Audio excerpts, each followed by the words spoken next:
অনেকদিন পর আমার কেটিএমটাকে নিয়ে যেতে হচ্ছে মার্কেটে, কারণ গাইস এই রেশনের আটাগুলো সেল করতে হবে আর আমার পকেটে অন্ধ পয়সা ঢুকবে। আমাকে এখন আবার ঘুরে আসতে হচ্ছে, কারণ গাইস একটাও রেশনের আটা সেল করতে পারিনি। যাই হোক গাইস, বাড়ি এসে রেশনের আটাগুলো রেখে দেই। আর ভাই এখন কিন্তু আমার প্রচন্ড গরম লাগছে, আর মাথায় দেখছি সাথের মতো চুলো হয়ে গেছে। তাহলে চলো গাইস, আচ্ছা এগুলোই আজকে কাটা যায়।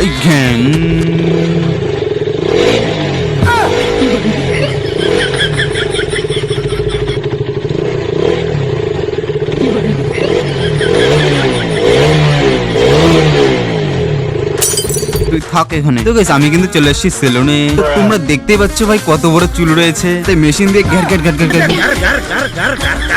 তারপর গাইস চুল কেটে আমি বাড়ি চলে আসি। আরে গাইস লাগ রাও না হিরো।